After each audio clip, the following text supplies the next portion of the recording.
A very good afternoon to you, and you're welcome to Midday Live from our news hub here at Adisawe in Kanda. My name is Nanikia Mensa Bampa, and coming up this afternoon in the headlines.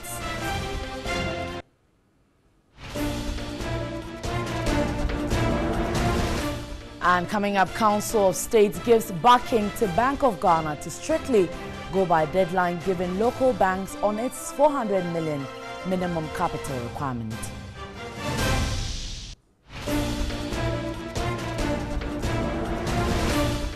Physician assistants in Eastern Region begin a sit-down strike to protest the arrest of a member of the association.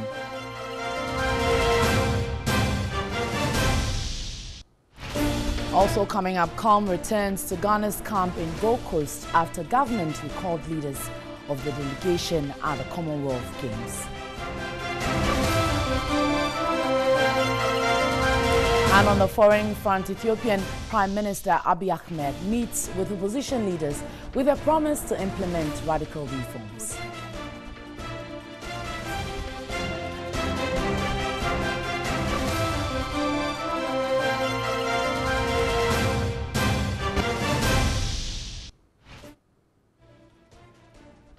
Why, so you're watching us live on DSTV channel 279. Also, you can stay interactive with us on Facebook and Twitter. It's TV3 Ghana. Let's go for our very first story for the afternoon. And the communications director of the Ghana Olympics Committee, Charles Osei-Sibe, says the brouhaha on the fake journalist who traveled to Australia will not affect the morale of the team. Now, speaking on News 360 on Thursday, Charles Osei-Sibe was worried the GOC's credibility was at stake. The Deputy Sports Minister, Enam Hajide, and the Director General of the National Sports Authority, Robert Safo-Mensah, have been suspended following the saga. It's not affected the team. Really? It's not affected the team at all. It's just unfortunate we are not winning medals. Again, the President of the Republic, Nana Addo Dankwa Akufo-Addo, His Excellency, based on public outcry, decided to take this decision. And who are we to say that, Mr. President, this is not right? My worry is the fact that the games are still ongoing, and the chef, the president of the GOC, and other officials are supposed to come home. I see the board chair of the National Sports Authority. Well, he's already, yes, he's there. And he's also supposed to come back to assist in investigations. Sure. So what they would have to do is to get somebody to be responsible for Team Ghana. Now, GOC is the mother of all sports in this country. So if GOC is also going to face credibility issues, then sports is obviously going to die. Precisely the worry that we were having. So it is my worry. And I would wish that now that the national security, I mean, through the president or the CID have taken over, we should just let them continue with their investigations and let, matter lie a bit. Now, on the 4th of April 2018, the reputation and credibility of the Ghanaian journalists was called into question when 50 alleged journalists were detained by officials of the Australian Border Force. Solis Rose Conte brings you a chronicle of the event. The Commonwealth Games are currently ongoing in Gold Coast, Australia. However, the buzz around the event here in Ghana is not about the performance of Team Ghana. The country's experience at the Games has been marred by the scandal that made headlines, an international embarrassment and immigration nightmare. On Wednesday, April 4, it was reported that officials of the Australian Border Force had detained 50 people claiming to be Ghanaian journalists. The Australian authorities, upon further investigations, concluded that the stories of these so-called journalists were inconsistent as they could not prove their claims at all. The outrage from the Ghanaian public, especially the media, was palpable, and as expected, accusing fingers shot up. A list of 109 persons, athletes and officials. That's right, was presented to us. And those are the lists that we feel we are responsible for. So those accreditations were handled by the office of the CDM, the chef de mission, who is an appointee of the GOC. The blame game continued with the Ghana Olympic Committee. the GOC at the top of the list of likely culprits. So as I sit here, I still do not believe that 50 journalists have been detained, because journalists, I validated their accreditation. First of all, we're not up to 50. Okay. And as and when they travel, we have communicated that soon as you get into Gold Coast, get in touch with our press attaché. So I still challenge whoever thinks that the supposed 50 detainees are journalists should come and prove. Regardless of efforts to manage the situation, the president of the Ghana Journalists Association, Afel Moni, lamented the scandal has dealt a deadly blow to the integrity of the journalism profession in Ghana. PR experts will tell us that image is everything. So our image is bleeding nationally and internationally. And once again, the only way to stanch the blood flow is to institute with urgent promptitude an investigation into what happened, and those who are found to have taken undue advantage of the process should be dealt with surgically. The Australian High Commission, in a statement, assured the public that it would continue to liaise with the relevant authorities in Ghana to get to the bottom of the issue. Right, so that's how the story started within the sports fraternity, and this is how far we've come. But another development is that the Alliance for Social Equity and Public Accountability, ASEPA, has meanwhile welcomed government's decision to suspend the Deputy Minister of Sports and other key officials whose negligence led to the deportation of over 50 journalists from Australia. Now, the pressure group, however, wants governments to be clear on the terms of suspension.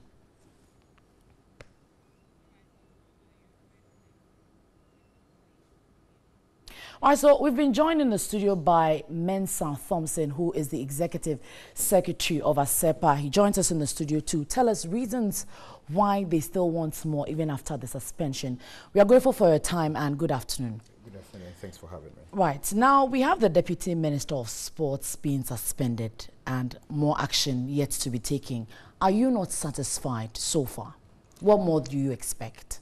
First of all, we need to commend government for the action that have been taken now for the suspension of the Deputy Sports Minister. I mean, we were quite worried about the reputation of the country, especially in the diaspora, because this is a scandal of international magnitude. The dimension that it has taken, I mean, it has a lot of diplomatic implications for us as a country. And so we were worried that nothing was being done. But at least now, we've been able to know that government is doing something about it. What we are not happy about is, I mean, we assess government's actions based on three main criteria. The first one is government's action equitable? First, second, is it transparent? And third, is it accountable? Because in every action taken by government, we want to know, I mean, whether there's recourse for, I mean, justice in government's action. And we are comparing this scandal to several other scandals that have happened in the past, which ASEPA and other well-meaning civil society organizations called for suspension and then investigation of the matter, which we didn't get. I mean, if you look at the bust issue, if you look at the conflict of interest bond issue involving the finance minister, where we told government that the finance minister couldn't be investigated by Shraj when he's still at post and he's still in charge of documentary evidences that may still be critical to the outcome of the investigation. So specifically, what is ASEPA looking at for government to convince the Ghanaian population? Because they have taken the first step. Yes, and we are not also happy about the fact that this investigation is being given to BNI. I mean, this is an issue of sports and diplomatic, dimensions. We have the Parliamentary Select Committee on Sports and then Foreign Affairs, who can have a joint, committee and look at these issues. I mean, it will provide some bipartisan approach. I mean, you and I know that public interest, public trust and confidence in some of these state agencies like YOCO, like BNI, like CID, are not quite top-notch as it used to be because of successive governments, manipulative some sort of using these agencies as a conduit, I mean, to clear or to provide some form of, shield for perpetrators of certain form of, inactions, and from their people, and that has continuously weighing down the integrity of these institutions. And if today BNI or CID or National Security comes up with any investigative report, how you embrace that report will not be, as turgid as we would embrace, a report from, let's say, a bipartisan proof from Parliament, or perhaps a commission of inquiry with the powers of High Court. But you still haven't told me specifically, you've said what you're not happy about. Specifically, what are you expecting from government after they've taken this step of suspending the Deputy Sports Minister? That's what we are saying. We want government to refer this investigation to Parliament for a joint action by the Committee on Sports and Foreign Affairs to look at these issues. Then also, we want the Information Minister to come out and give clarity on the statement that was issued by the presidency yesterday, signed by Mr. Eugene Ahin. I think the issue provided a lot of ambiguity, which we've said that, some of the issues that are in public discourse, people are asking why some of these actions were not taken in previous cases, but is being taken now. Then also, we also want to know what exactly government means by suspension. Is the Deputy Sports Minister being suspended with pay? If he's being suspended and he's going to be at home, he's not been dismissed from his job. So you want government to come clear on the terms of the suspension. Is he going to be at home without pay? If he's going to be at home with pay, then what is the essence of suspending somebody and then being at home and then we're paying the person for no work done? I think we need to understand. And with regards to a previous matter that happened when the Upper West Regional Minister was suspended in a similar manner, we still haven't heard so much of that investigation. We have not even heard of any or seen any communique from government telling us the outcome of that investigation, whether the minister has been reinstated or whether he's been taken away from his job. We don't know. And so it provides us, a situation where we do not really have, that much of confidence in this action. But because of the seriousness of the matter and the severity and the diplomatic implications of this matter, especially when the international communities are observing, we need to set a good example. So we want government to come out and clarify the issues and also show that it is more serious to deal with this issue to the bottom of it, so that we can find, proper sanctions for those involved. Mensa Thompson is asking government to come clear on the terms of suspension and also be a bit transparent when it comes to these issues. We're grateful for your time. Mensa Thompson is Executive Secretary of the Alliance for Social Equity and Public Accountability, ASEPA, raising questions to the Deputy Minister of Sports suspension. But we move on to some more this afternoon. Former Trade and Industry Minister Dr. Spiogabra has questioned the commitment of the Akufo-Addo-led administration in fulfilling its one district, one factory promise. Dr. Spiogabra says the NPP is good in coming up with catchy slogans, adding the government has so far failed in executing one of its flagship campaign promises of building a factory in each district. And he spoke earlier on New Day. We are waiting for the one district, one factory. We are waiting for the one village, one dam. So 1 year has passed, and unless somebody tells me otherwise, nobody can name one dam. And I don't know how big a dam they want to build and how expensive it is, but if you're going to build a dam in 2,000–3,000 villages in the northern region in 4 years, you'd expect that you have built one or you've built three. And we can announce today on TV3 that, if you go to Bunkrugu or you go to Walewale or you go to Sandema, you will get the Vice one President dam has there. indicated that the official commission of that project was somewhere in June. So let's pray for the sum of the dams to be built. One decision, one factory. Again, that's a lot of factories to build. And so if in your first year you have not been able to build one was, I think, it was a cutting of a sword or some commissioning of something. But if you've seen a product coming out of that factory, that this is pineapple juice made in a confit, branded so-and-so name, I haven't seen one. I'm a pineapple farmer, so I'll be happy to see a pineapple factory in the central region, but it takes time. And I just asked a very, very prominent businesswoman today, do you know the business model for this one district, one factory? And the person said, look, I've been to the one district, one factory office. Ask them for the policy framework that they are going to use. Ask them for the financial plan for a model factory.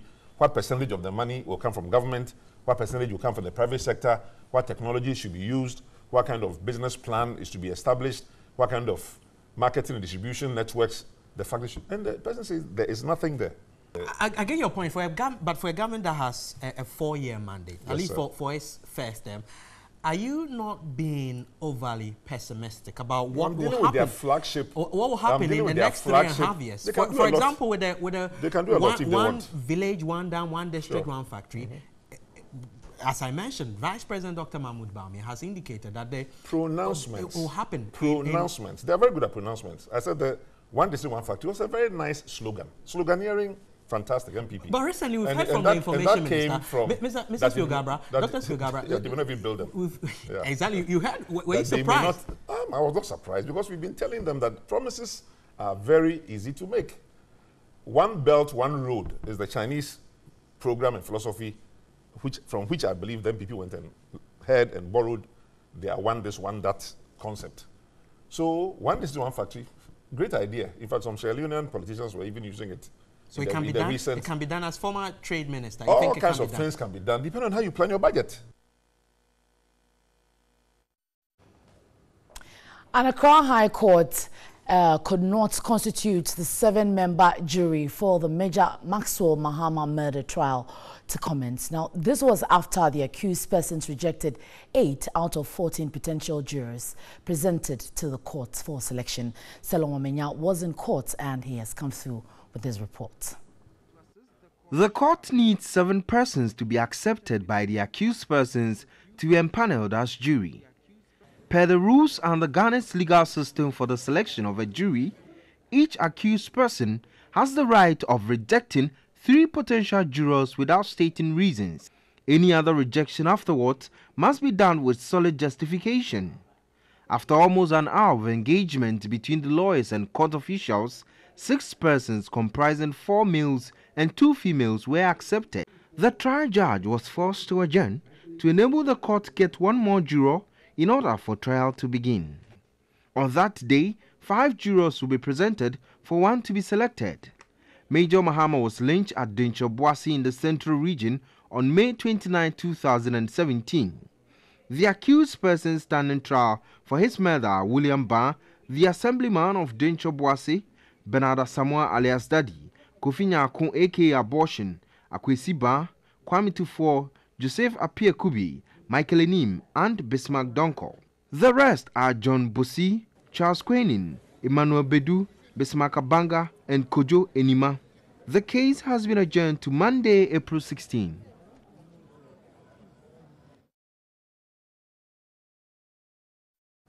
And on MTN Video Reports this afternoon, Afote Stephen, our citizen journalist, reports from Tanoso in Kumasi Metropolis on a bent high-tension pole.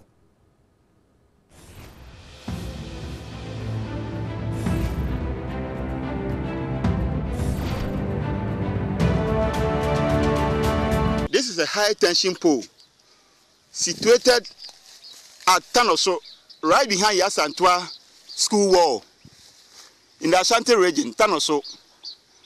Now, this pole used to be 2. One is lying down here. It got bent as a result of thunder strike about a month ago. This pole got bent, and we have made several appeals to the electricity people. We have called them, but they have not responded. You call them and they will tell you they are aware. I don't know whether they are waiting for the danger to strike before they will come and take action. Look at you with the one standing. Look at the way it's bent. And still, the electricity people are not ready to take an action. From Tanoso, the Kumasi Metropolis, Ashanti region, there is Afote Stephen.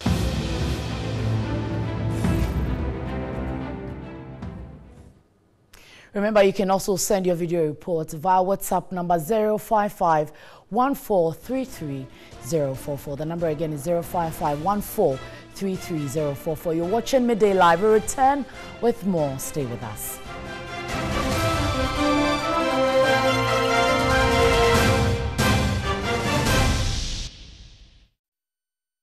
This is Midday Live. Let's do health now. And the Food and Drugs Authority has identified 21 chemical selling shops in the Ashanti region for flouting regulations on the sale of tramadol. Over 4,000 tablets of the controlled prescription only medicine were also confiscated in a market surveillance exercise by the authority. Tramadol is a synthetic narcotic analgesic or pain reliever prescribed to patients suffering from moderate to severe pain. Once in the body, the drug attaches itself to the brain's pain receptors, ultimately blocking the sensation of pain. This, according to health experts, decreases the brain's perception of pain. But the abuse of the drug is on the increase among a section of the Ghanaian population, especially the youth. Some rely on the product to enhance sexual drive, prolong ejaculation, and as performance enhancers. The Food and Drugs Authority in the Ashanti region has been undertaking a number of activities to reduce the harmful effects of abusing tramadol. Regional head of the authority, Nora Nakite-Labi, says some tramadol peddlers have been arrested. Last year, we worked with some of our stakeholders. We worked with the police and arrested some peddlers of tramadol at the railways area who were presented to the police and are undergoing prosecution. Our investigation indicated that the product is known by various slang names, which include Tramol, Moray, TM, 225, Red, and White. The FDA recently undertook market surveillance of 84 shops, comprising 50 over-the-counter chemical selling shops and 34 pharmacy shops within the Ashanti region. 21 of the 50 chemical shops were found to have stocked and sold tramadol against regulations. The authority confiscated the controlled prescription-only medicine and referred those involved to Pharmacy Council for action. Nora Telabi says the FDA is partnering other state agencies to curb the illegal distribution and sale of the drug.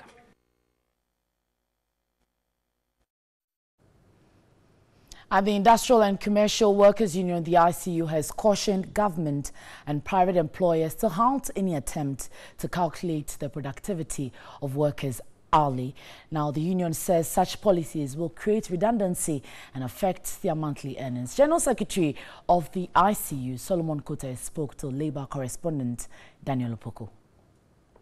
The Industrial and Commercial Workers Union, ICU, said its investigations indicate that some government appointees have begun discussions to calculate the productivity of workers in the public sector per hour. The policy, which is to be rolled out in May this year, is expected to deal with laziness in the service and increase government revenue. Prior to the implementation, the SUE says some private employers are also considering the same policy, but the SUE expressed concern it could lead to redundancy in both the public and private sectors. If they want to measure productivity with time that people work, I'm afraid they must go and do their measurement very well and also be reminded that people who are in the regular system of work cannot just be turned into piecemeal or hourly rate workers. It will not work. The General Secretary, Solomon Kote, also called for clear-cut modalities before the policy is rolled out. In the ICU, believe that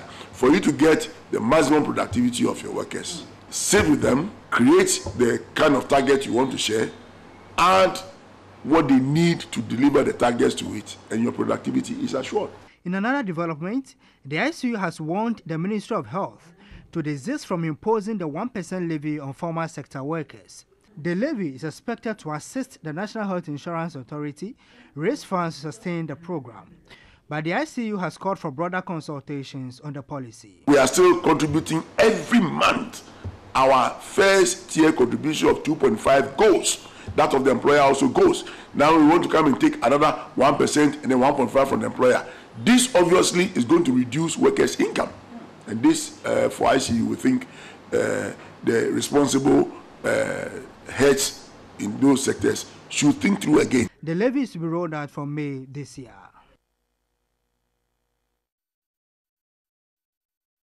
Why so? Let's still stay a while longer on health issues because the physician assistants in the Eastern region are today beginning a sit-down strike to protest the incarceration of their colleague Simon Takrama. Simon Takrama and James Yeboah have been remanded by the Somanya Magistrate Court in connection with the death of 3 people who were injected with Byzantine penicillin. Let's speak to the president of the Ghana Physician Assistants Association, Alhaji Chief Imoro Banda II via Skype. Good afternoon to you, Alhaji, and we are grateful for your time this afternoon. Good afternoon, and to you and your cherished listeners. Right. Now, Alhaji, I want to find out from you, why are you embarking on a strike over a court decision?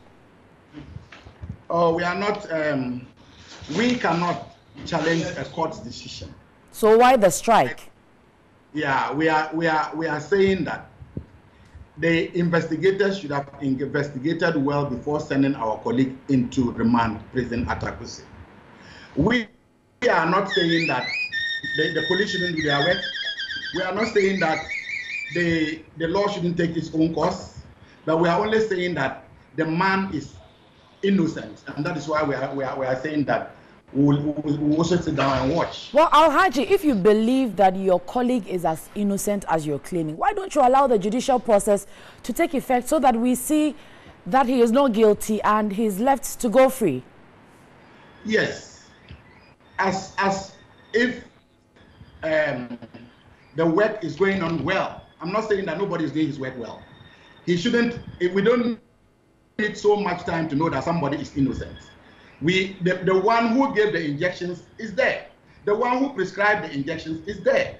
When we are getting regulated by the Medical and Dental Council to swear, and they tell you you should be held to respond to actions and inactions, and he hasn't done any, he has not performed any action that demands that he should go into remand in Akusi prisons.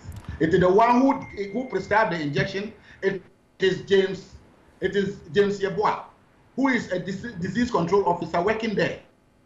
And this gentleman went and met him there working, which means that the structures are not working well. It is not the fault of Simon Takrama, because as at that time Simon was on pension. Was on leave. So these things you are telling us, why don't you go through the court's process? Tell the courts these things you're telling us for the process, the law to take its own course. Since we are trying to say that we are working under the Ministry of Health, Ghana Health Service.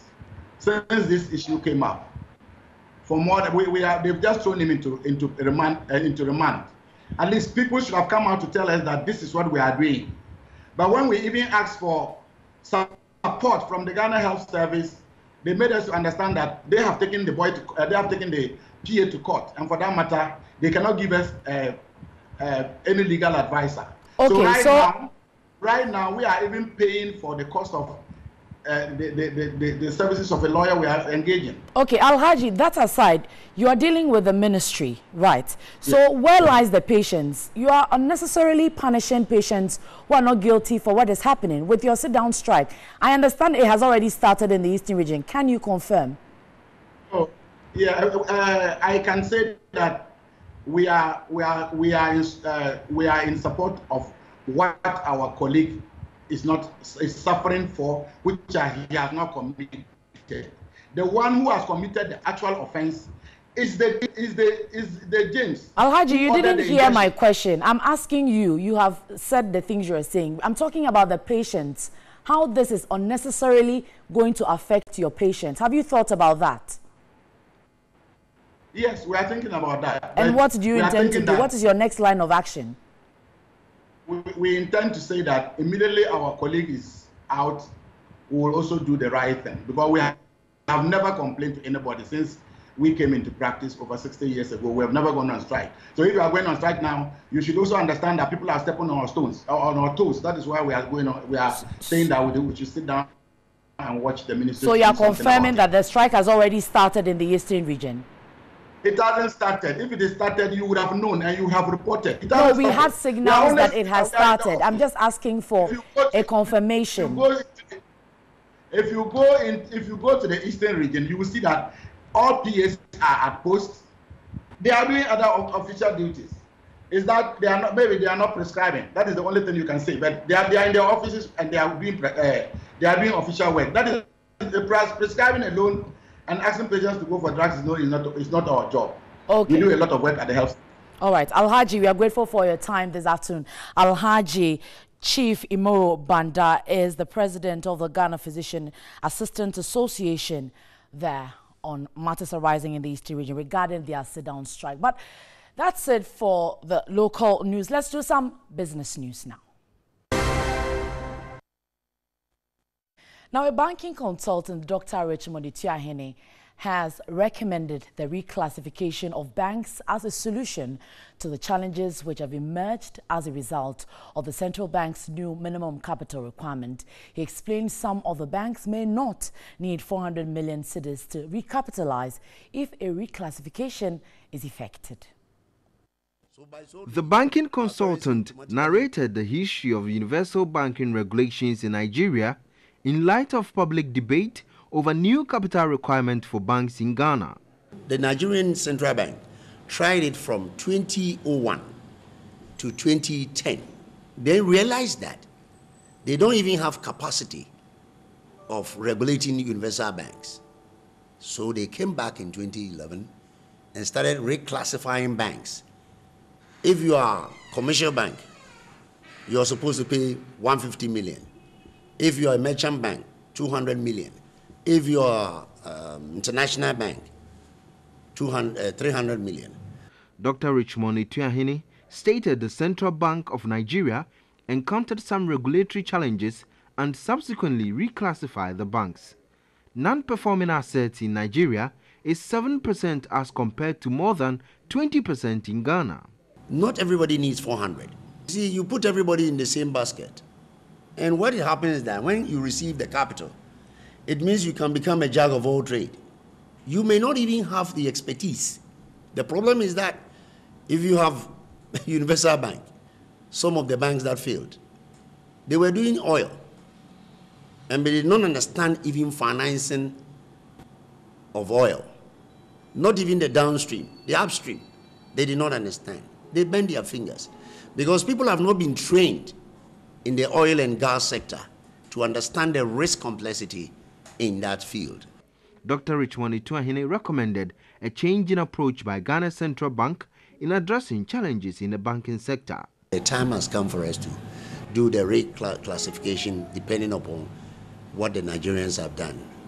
After all, they brought the universal banking. We copied it, we replicated it, and they have done it for 10 years and realized that it is not helping them, so they've come back. Reclassification, according to the banking consultant, is a necessary step in sanitizing the sector. And still on the matter, talking about the minimum capital requirements, the Council of State has advised indigenous banks who failed to meet the Bank of Ghana's capital requirements to consider merging with other banks in order to compete favorably and ensure that there is sanity within the banking sector. The Council, in a statement signed by the Acting Secretary to the Council, Mrs. Peace Okante, urged the Bank of Ghana to broaden its avenues for public engagement.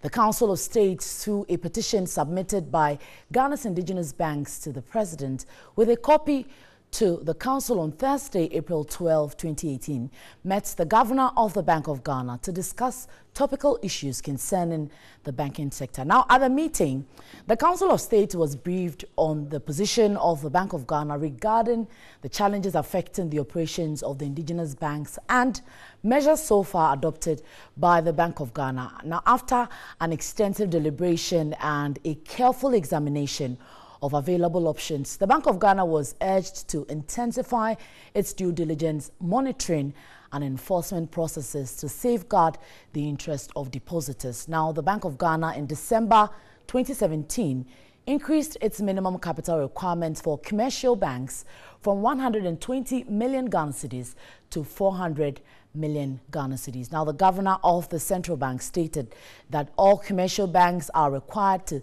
submit a recapitalization plan to the regulator by December 2017. Right, so we've been talking about the minimum capital requirement and recapitalization, but how really well does the public understand this? Well, let's listen to what they say. The Bank of Ghana has set the minimum capital requirement at 400 million Ghana cedis. Now, this is to take effect by the end of December 2018. Now, defaulting banks who are not able to meet this requirement would or might be required to fold up. But we've hit the streets to find out exactly how much the average Ghanaian knows and understands about recapitalization. I've not heard anything about it though. My mind is not in on those things yet. You must do the business well, so the business must be raised. So Bank of Ghana always know his right. So always must be teaching those people, because when they didn't coach them well, they are always be failed. Actually, I'm not using. I don't have any account from the Bank of Ghana, so I don't know anything about the Bank of Ghana. The minimum capital requirement means that the amount that you need to be able to run a bank here in Ghana. So it has to be something that is reasonable so that you don't easily go into liquidization where you have to cut off the banking sector. And I mean, people lose a lot of cash. People are insecure. They're not able to trust the bank enough to save their monies there. While trying to get people to talk about something that they obviously didn't really understand was quite difficult as pulling teeth. And at least maybe gives you an idea of how much people actually understand when it comes to the minimal capital requirement or recapitalization in general. It was very, very difficult to have people admit on camera that they did not understand, especially since it's been a trending issue for the last few months, considering what has transpired in the banking sector. Solace Rose Quarty, TV3, Accra. Right, so that is the ordinary Ghanaians' understanding when we talk about the minimum capital requirements and recapitalization. I'm sure these things are very big, so they need a bit of breakdown. But I'm being joined via Skype by Dr. Lord Mensah, who is a senior lecturer at the University of Ghana Business School, to explain some of these issues to us when it comes to the latest regarding the minimum capital requirement as well as the recapitalization by the local banks. Dr. Mensah, we are grateful for your time this afternoon. Yeah, hello? Yeah, Dr. Mensah. Yes, ma'am.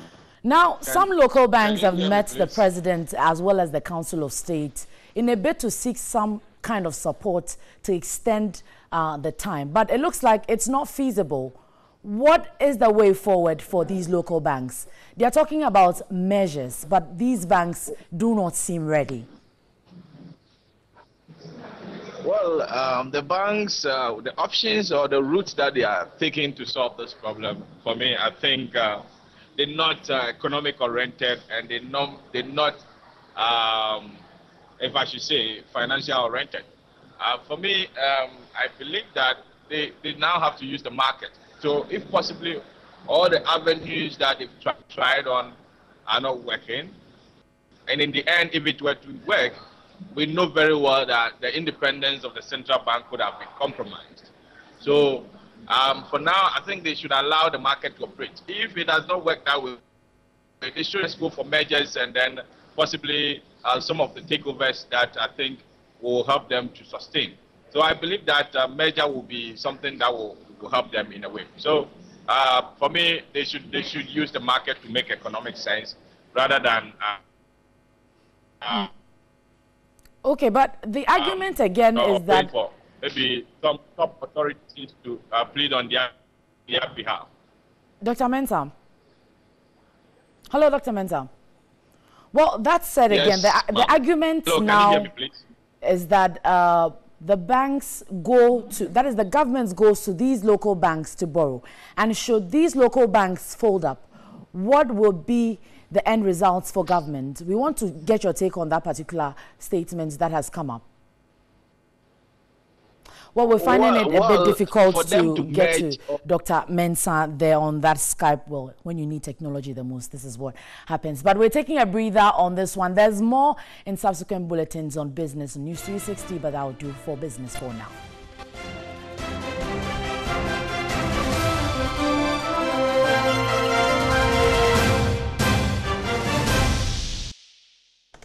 Right, so a break in transmission for news during the VGMA nominee release ceremony was criticized by viewers as they hope to follow every minute of the event. Well, now there's some good news. Transmission of the 19th VGMA will be smooth and uninterrupted. Head of MG Digital, Francis Doku, gave the assurance on the Midday morning show.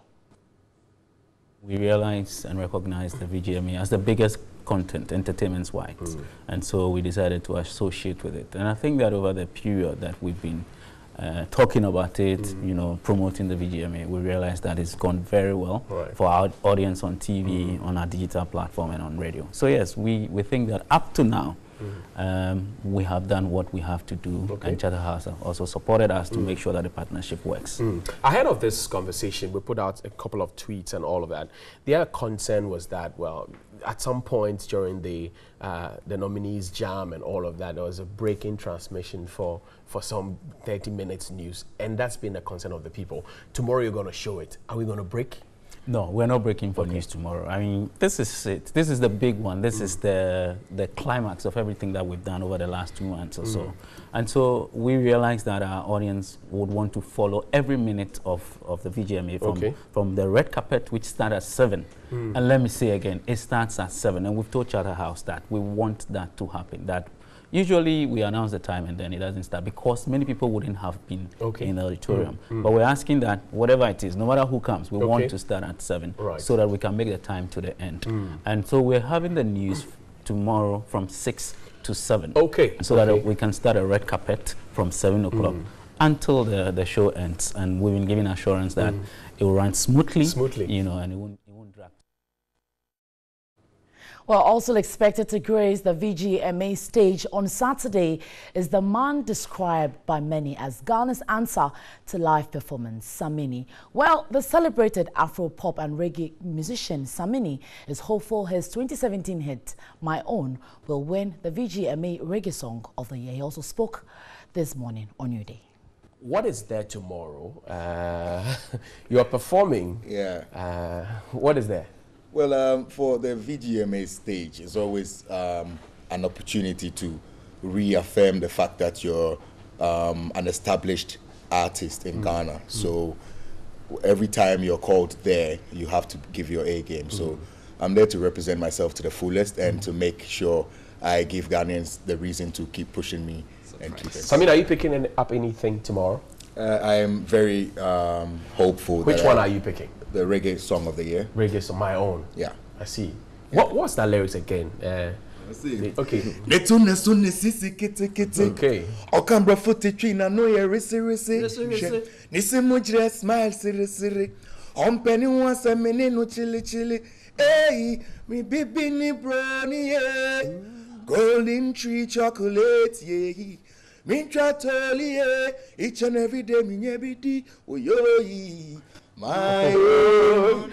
The time I didn't nobody did. I have a question.